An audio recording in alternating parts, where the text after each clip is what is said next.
Well, Governor John Bell Edwards is continuing to advocate for Louisiana at the Global Climate Summit in Scotland today.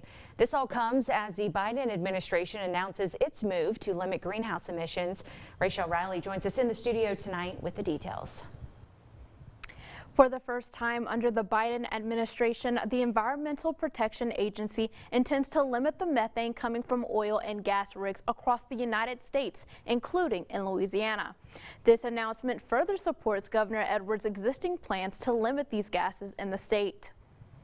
And if we want to do something in the near term that would have a tremendous impact to reduce greenhouse gas emissions, it would be around methane in addition to CO2. Other world leaders agree with Louisiana Governor John Bell Edwards. We're going to do between now and 2030 is going to impact significantly on whether we'll be able to meet our longer-term commitment.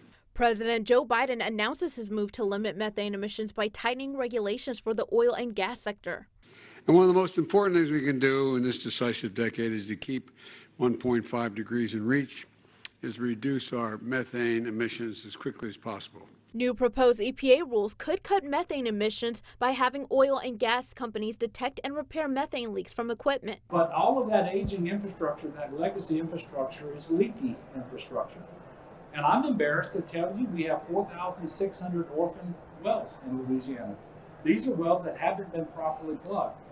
Edwards says they must stop methane leaks, which are more potent than CO2, from happening in old abandoned oil wells. With state and federal support, he believes the chemical industry will be able to transition into becoming more environmentally friendly. What we have to do is show that if you want to be at a competitive disadvantage, do nothing.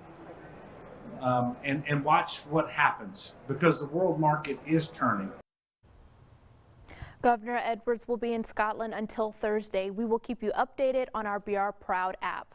Reporting live in the studio, Rachel Riley, NBC Local 33 News. All right, Rachel, thank you so much. And Governor Edwards will be moderating a panel tomorrow with U.S. Climate Envoy John Kerry to talk about how the state and federal levels can work together. That will be streaming live at 7:30 a.m. on brproud.com. All right, let's check.